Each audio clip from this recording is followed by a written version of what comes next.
Eu vou apresentar algo que eu já elaborei faz um tempo, mas vai ser objeto de futuros melhoramentos, que busca relacionar tudo isso que eu apresentei aqui, né, que sua voz nos trouxe, de uma maneira mais compreensível ao público.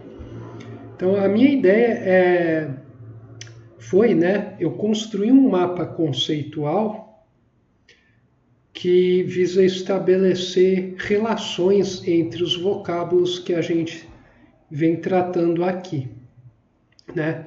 Então, para quem não conhece, pode digitar no Google Mapa Conceitual, vai ter um monte de exemplo em figurinha do que seja um mapa conceitual, para a pessoa entender melhor o que eu estou usando aqui como exemplo.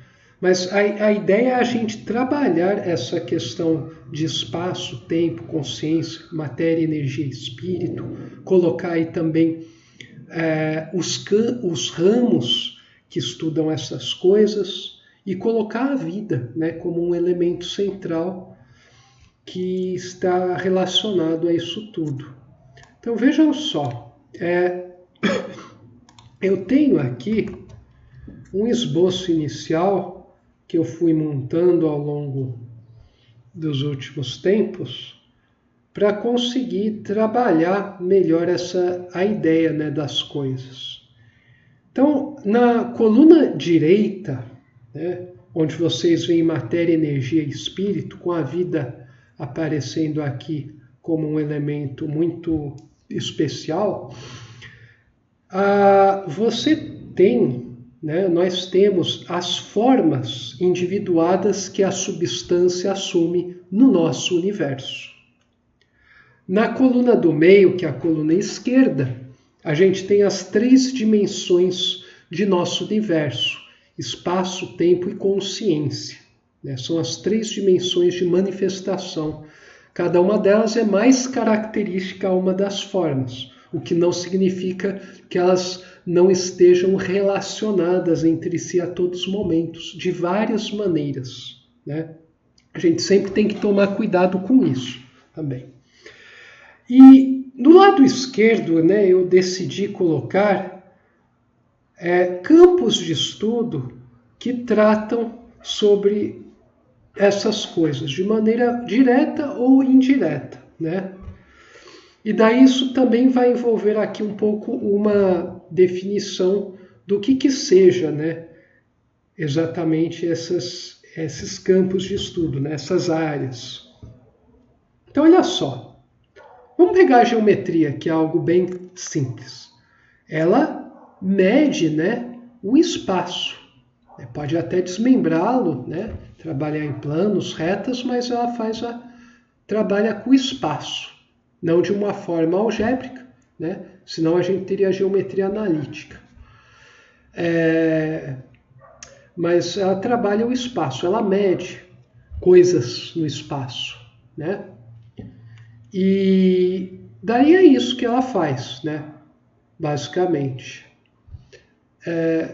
Daí, se a gente for sofisticar, a gente pode jogar matéria, Imagine jogar bolinhas, com massa no espaço. Na verdade, a matéria é algo que se manifesta, adquire propriedade de massa, e ela precisa da dimensão espacial, tanto para ser mensurada e manifestada. Então, a matéria ela se manifesta no espaço.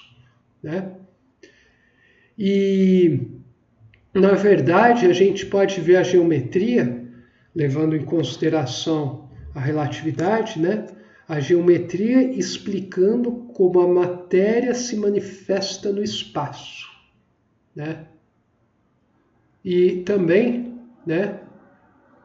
colocando o tempo na jogada, então levando em consideração tudo isso aqui, a geometria explica como a matéria, através do tempo, se manifesta no espaço, Então a gente poderia colocar também uma outra seta que se manifesta.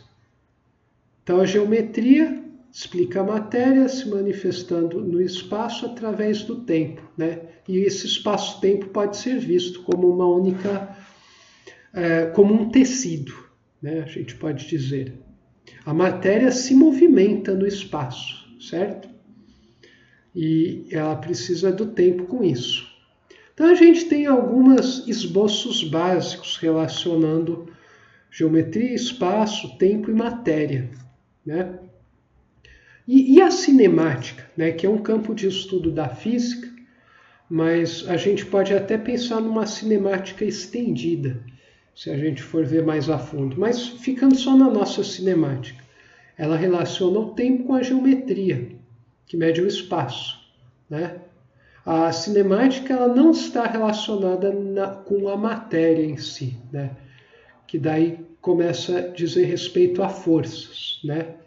A gente teria que ter, inclusive, a energia dentro dessa jogada, né?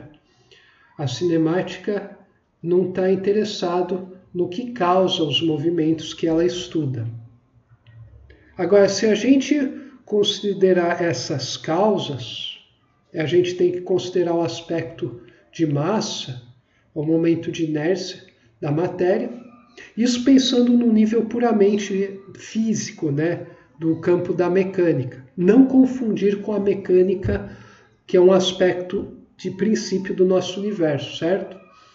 Então, se a gente colocar a dinâmica, ela estuda como a energia atua na matéria, deterministicamente ainda, né? Que acaba tendo todas essas relações que eu já falei anteriormente. Então, isso seria uma dinâmica do engenheiro mecânico, né, de objetos 3D macroscópicos. Mas a gente pode entender dinâmica de um fenômeno térmico, de um fenômeno fluídico, né, mecânica dos fluidos, uma dinâmica de 2, 3 espécies competindo num certo habitat, né, num bioma. A gente pode entender uma dinâmica de grupo, né, uma dinâmica de um casal, de umas ideias, uma dinâmica social, né, que se manifestam no espaço-tempo, só que daí envolvem outros fatores para além da energia que a gente conhece como física, né? Então, esse tipo de dinâmicas, assim, a dinâmica térmica dos fluidos, a dinâmica elétrica, magnética, química, todas essas dinâmicas não dependem de coisas que estão nessa parte de baixo desse mapa conceitual, né? Só com a partir das energias diferentes e das matérias rearranjadas diferentes, energia e matéria físicas, né, as mais grosseiras, a gente consegue, né, ter vários tipos de dinâmica também, né? Mas na verdade é só uma dinâmica, né, que envolve energia e está relacionada à dimensão tempo. Então, nós precisamos tomar muito cuidado com isso. Não podemos... isso vai tomar um longo tempo aqui, que eu vou levar explicando. Então eu não posso perder a linha de meu raciocínio, e vocês também que estão aí do outro lado também não podem perder, porque isso aqui é de importância capital nas coisas aqui desse estudo. Então, se precisar, pausa o vídeo, estuda só um trecho e vai vendo por partes. Veja só, a dinâmica, né?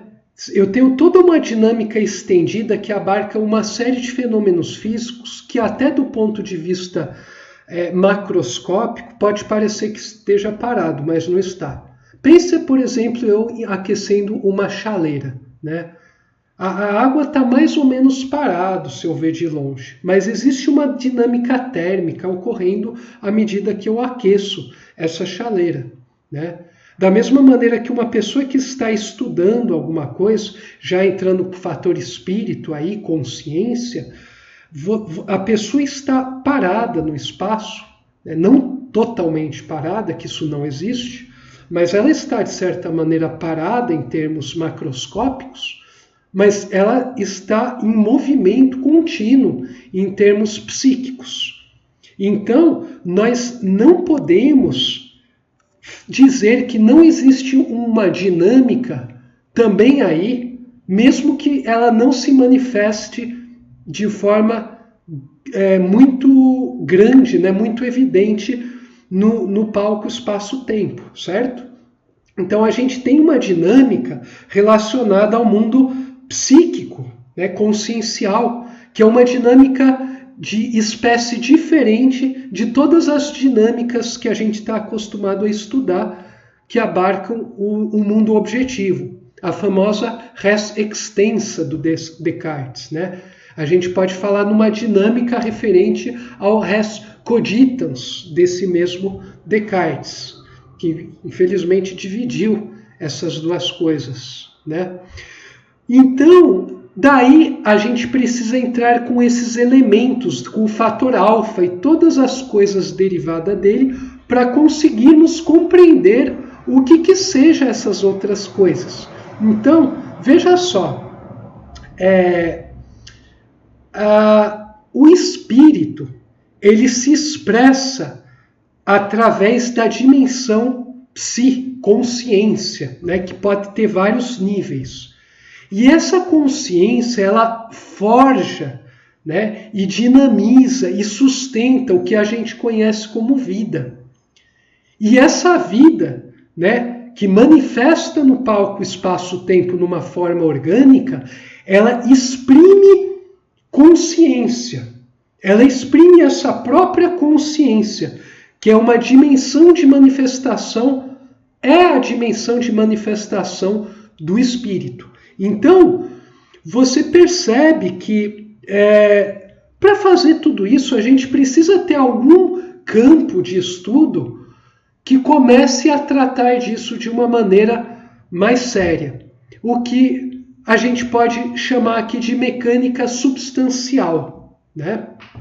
Que é realmente uma mecânica que vê a essência das coisas, leva em consideração todos esses níveis que eu apresentei até aqui. Então, esse termo, ele é um termo muito amplo, né, e muito poderoso, e visa estabelecer, né, um estudo como todas essas coisas se relacionam, né? Matéria, energia, espírito, né? Tendo aqui junto, né, as dimensões, a mente sendo um certo intermediário, né, entre o mundo físico e o espírito, né, a mente imaterial. Existem várias subdivisões que podem ser feitas, né, mas vamos nos ater ao princípio da coisa mais do que aos tipos de classificação. Então, vejam só, eu estou introduzindo aqui, através desse mapa conceitual, alguma coisa que pode dar uma ideia de como a gente deve começar a abordar essas questões no futuro. Veja, eu poderia pegar a vida, né, em si e expandir ela, né, porque a vida, na verdade, seria um quadradinho azul que engloba matéria, energia e espírito, né? E ela não existe se o espírito não está atuando na matéria, né, de uma forma ou outra. Então a vida, na verdade, eu coloquei só como um quadradinho, né? O fato de eu ter colocado as coisas quadradinho dá uma ideia de que as coisas estão separadas e não são relacionadas entre si. Mas eu tenho que fazer isso apenas porque se trata aqui de um diagrama, né? Um mapa conceitual. E se eu fizer uma coisa englobante, né? Coisas englobando outras, perde-se a ideia do mapa conceitual. Uma das limitações dos modelos mentais humanos, infelizmente. Mas dá para a gente, de qualquer forma, trabalhar com a ideia agora de uma maneira um pouco mais madura. Quem tiver interesse em desenvolver mais isso, tem mais algumas dúvidas, curiosidades a respeito, pode deixar nos comentários.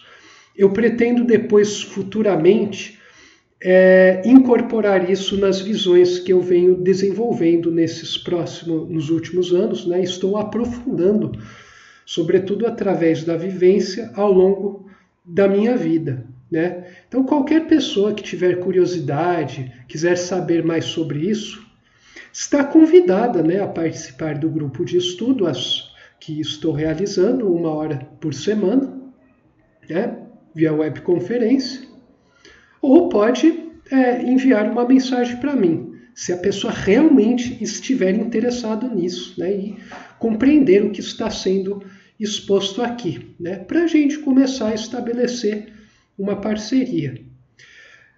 Bom, com isso eu esgoto, não, muito longe de esgotar, mas eu faço uma primeira passagem pelo espírito do capítulo 34, de tal modo que a pessoa agora que vai fazer a leitura possa começar a ter uma ideia da coisa que é tratada lá e da importância dela para o progresso da humanidade. E, inclusive, ouso dizer, para a salvação da humanidade do buraco no qual ela se encontra, né?